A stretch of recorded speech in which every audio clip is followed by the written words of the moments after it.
I found adult videos of my girlfriend of 8 years online, cheating on me. Her family, close friends, and the cybercrime police are involved. I'm really numb. Posted by you/randomdude01. Almost 3 weeks ago, a good friend of mine, Alex, and an acquaintance, Mike, got hold of a video of my girlfriend, Jamie, having sex with another man. Mike found this while browsing through porn sites with niche themes and, by chance, recognized Jamie. He got in contact with Alex about it, and both of them told me about the infidelity. When Alex and Mike told me about it, I went somewhere between shock and numbness. I couldn't really say anything until I saw the video, at which point I proceeded to puke my guts out. I couldn't even sit through a minute of it. The fact that it was edited to go straight into the action, with Jamie's face clearly visible, didn't help. We drove Mike home, and Alex had the good sense to force me to spend the night at his place rather than go home to the apartment I share with Jamie, with no idea how that would have ended. We shared some beers, mostly in silence. Alex did try to get me to open up about how I felt regarding Jamie's infidelity, but I was just numb. I didn't know what I felt and told him so. I felt like I was wading through water, with no thoughts in mind other than what was right in front of me. Alex didn't push any further, and I passed out some time later. When I woke up, I had recovered enough sense to realize that our relationship was most likely over. I went straight home via public transport, most likely brooding and or looking pissed. I wonder what the other passengers thought when they saw me looking like crap while trying to emulate Batman. I got home and found her getting ready to go out. She asked me where I was and why I hadn't contacted her. I didn't bother answering and just told her we needed to talk. We sat down facing each other at our kitchen table, which we built from scratch at my grandfather's farm, and that random thought pretty much broke the dam. A lot happened, a lot of harsh words were said, accusations and blame were exchanged. Too many details to describe, but essentially, I immediately broke down in tears and asked her how the F she could ruin the relationship we had worked so hard on. She was confused and wanted an explanation. I dropped the bomb and showed her the video. She cried and begged for forgiveness, but I heard nothing. More crying and cursing until I told her that we were over. That was it, and she just shut off? She slumped down, closed her eyes, still crying, but said nothing. This pulled me out of my anger, and I tried to figure out what she was doing. Talking to her, hard and gentle prodding, nothing. Absolutely unresponsive, so I just dragged her to our bed and laid her there. I went back to the kitchen and called her parents, Alice and Julio. I simply told them they needed to come and that their daughter was suffering a mental breakdown. I said nothing more than that, just told them that what was happening needed to be explained face to face. I shut my phone off, went back to the kitchen, and tried to make sense of what had just happened. Her parents rushed to our apartment demanding to know what happened. I didn't tell them about Jamie's infidelity but just said she needed mental help. She was on the bed, acting comatose but otherwise okay. They couldn't bring her out of it, and eventually, I had to explain. I didn't want to do it without Jamie being able to speak for herself. I showed them the video. They were heartbroken. I told them we had an argument, I didn't hurt her, but she probably couldn't handle the stress and broke down. They decided to bring Jamie to her university's mental health clinic. I decided not to go with them. The next day, Jamie eventually woke up. She was stable and responsive. There, she said that the video was non-consensual. Her family decided to report this to the cybercrime police. They didn't grill her due to her mental state, but her parents were obviously ashamed and unsure of what to do beyond following the psychologist's advice, which was to let Jamie rest and support her until they were sure she wouldn't implode. She was sent home to her parents. This was all relayed to me by her older sister, Jackie, who was trying to mediate. She asked if I was really going to end the relationship. I responded that I wasn't sure if we could even salvage it. 2 days later, Jamie's parents asked me to visit them for a talk. I agreed and went the next day. Jamie's parents and her older sister were present. We sat down in their living room. They looked sad and tired, and I felt the same. Jamie would be the last topic of our talk. First was me. They wanted my parents involved. I felt disrespected, as we're already adults, plus my father and I are tense, but I relented since I was already tired and a bit out of my depth. Marriage had been discussed in the past, after all. Finally, we talked about Jamie. She was stuck in her room, miserable and ashamed, otherwise okay. She would stay with her parents for now. When she was needed by the police, she could stay with Jackie in a hotel. They understood that I needed space. They had submitted a report to our city's cybercrime office. I was needed for the investigation. I explained that I wasn't the one who found the video but said I'd try to get Mike involved. They apologized on Jamie's behalf, but I told them she was the one who needed to apologize and that they shouldn't baby her. They agreed but begged me not to argue right now since Jamie might relapse. They explained the psychologist's assessment. Spontaneous nervous breakdown, no history of mental illness, concluded to be caused by accumulated stress from her studies and acute stress reaction from our argument.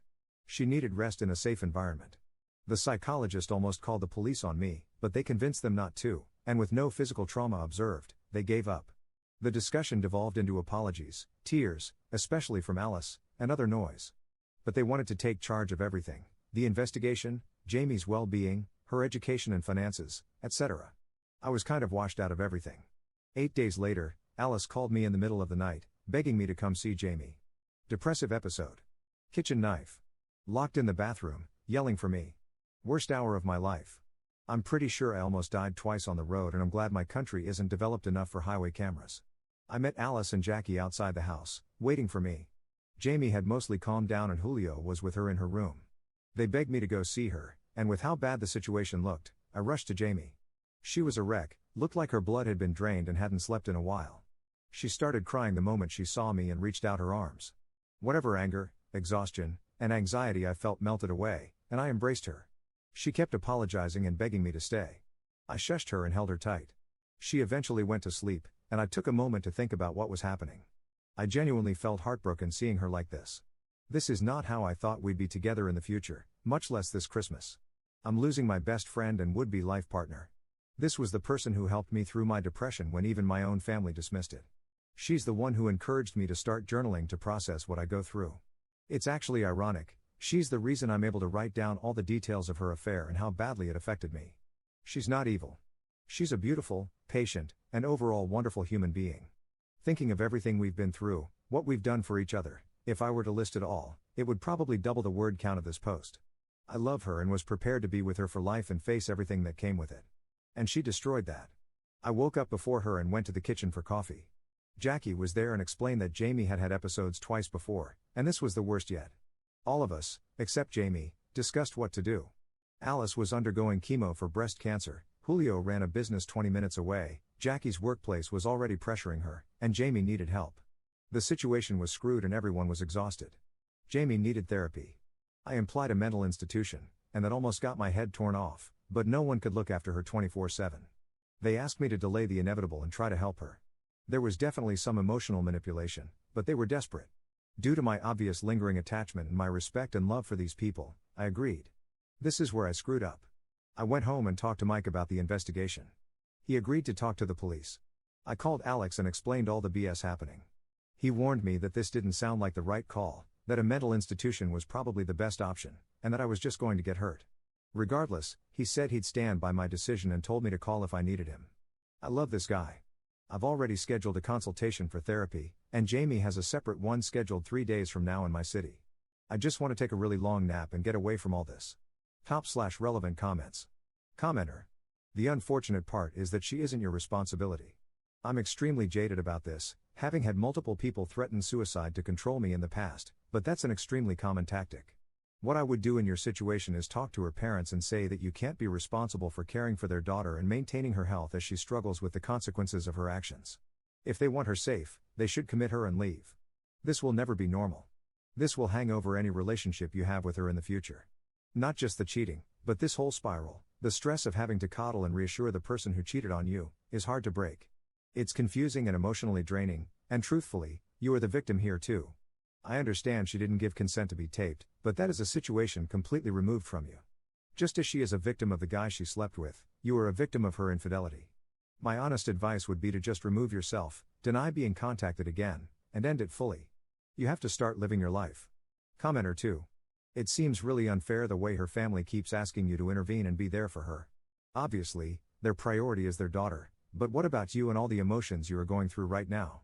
I feel like you need to cut contact for the time being and take some space for yourself. She is not your responsibility, she is a grown woman who has to face the consequences of her actions. Like someone else mentioned, if you hadn't confronted her about this, she would have been happy to keep the cheating under wraps and continue with life as if nothing had happened. Op's response. Yeah, I really need that space, probably years, too. To be fair, Alice and Julio wanted me washed off of everything. Prior to the knife incident, they kept silent about Jamie. They understand I need space and are actually surprised I haven't said anything about leaving. They're just as disappointed, and Alice wants to tear her apart but is obviously waiting until she's stable. They've already accepted me as a son and we're just waiting for the marriage, and now none of us can effing move on. Update 2 weeks later. So, it's been over 2 weeks since my last post where I proceeded to get my ass handed to me. I'm not complaining, you guys were right. I do need to leave and start living my own life. A lot has actually happened since then, but, thankfully, most of it's boring, sad, and disappointing. Got myself a behavioral therapist, which is something I should have done a long time ago. I have different problems unrelated to this that Jamie did help me through, mostly, but a professional really does make a difference. Gave me a lot of hard questions, important questions, that forced me to put my life into perspective. It was a liberating experience. Finally talked with my own family about this. For context, I'm not very close with my actual parents, particularly with my father. Broken home and all that. I consider my aunts, my father's 4 sisters, who stepped up to take care of me as a child, to be my real parents. So if I mention family, I really mean just my 4 moms. Turns out, they were more involved than I thought. Jamie talks to them, she loved talking with them about me and our relationship, and they got closer for it too. She asked so many questions about me, what I liked, food, hobbies, what my childhood was like. She'd ask advice from them about so many things, what to do when I get pissy, how to get my ass moving, all that cute stuff. Around a year ago, when they noticed that I started acting positively when they played around with the topic of marriage, Jamie and my family started to get ready. 3 of them have families with at least 3 children each, so to help ease the accommodation, they saved money to pay for themselves, and anything extra would go to the wedding, to us, and whatever comes after. They even talked about engagement rings. Calling them disappointed is an understatement.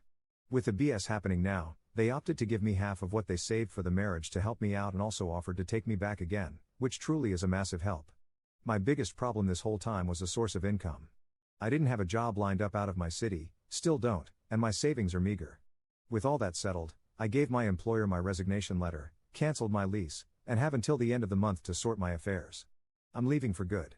As for Jamie, I've gradually stepped out of whatever's been happening with her and around her. Talked with her family, or more like told them, that I'm leaving. Gave them info about the psychiatric hold and made them handle her appointments with her psychologist and whatever else she needs. It was a sad affair, really. I know it doesn't seem like it, especially with Alice and Julio making me stay and take care of Jamie, but this is a first time for all of us. They raised 4 great kids, their relationships are great, and they even extended that to me even when they barely knew me. Jamie screwed up the worst, and this isn't something anyone can expect anyone else to handle with ease and grace. I mourned the loss of a potential family that I could have been proud to be with. For the POS who filmed her? I still haven't confronted her about it, but Mike and Jackie shared what she told the police and how the investigation's going. It was a Korean national she says she met on social media for a fling. She said they only hooked up once, but that was immediately shot down. The video showed 2 different, distinct rooms, and she got pressured to admit where it was in case they could get anything like CCTV, social media posts, logbooks, witnesses, etc., and they did. 1 hotel still had recordings that day, 2 hotels had logbooks containing names and dates, and their DMs. She didn't mention rape, blackmail, or drugs in play, only mild intoxication, which was all obvious in the video, apparently. Everything but the recording was consented.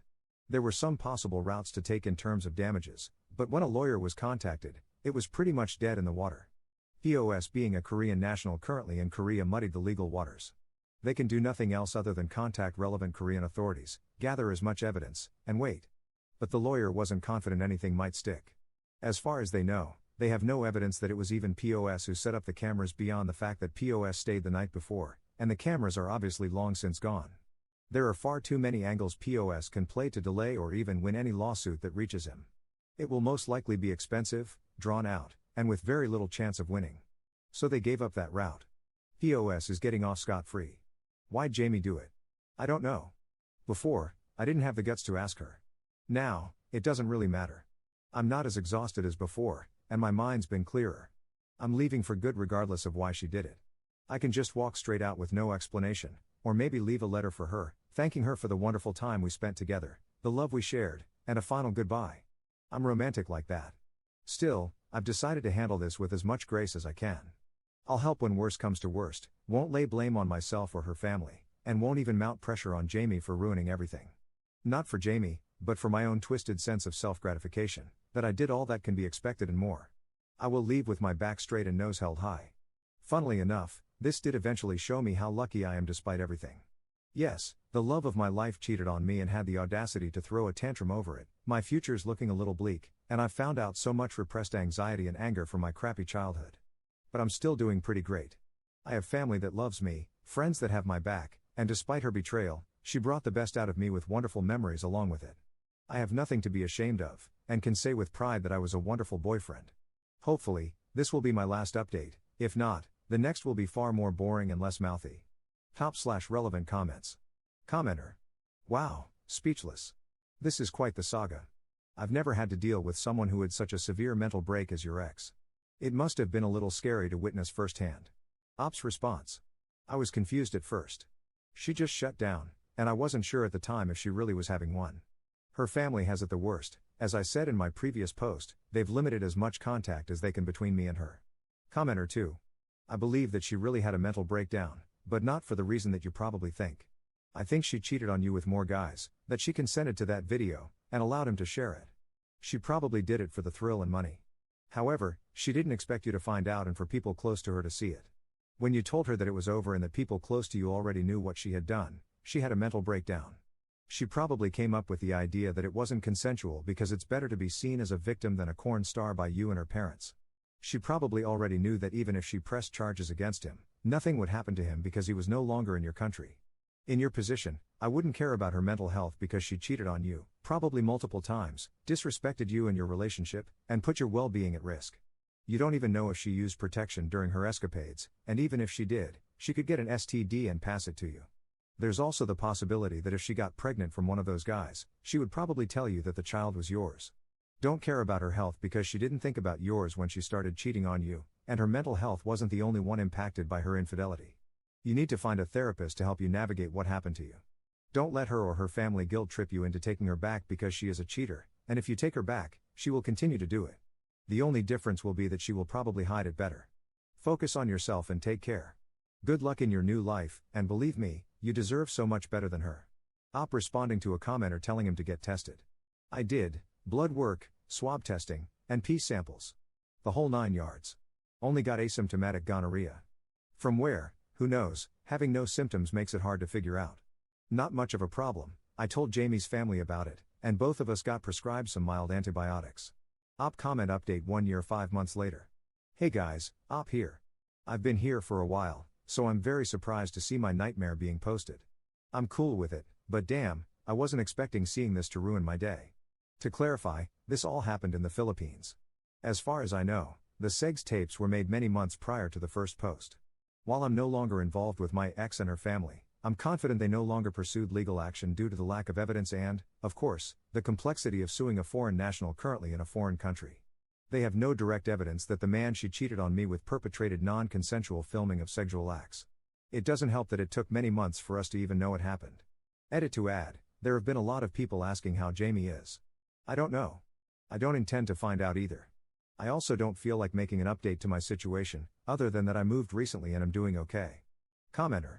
How are you doing now, 18 months on? I hope you've been able to heal and move forward with your life. Op's response. Still in the trenches, but hey, at least I'm still fighting.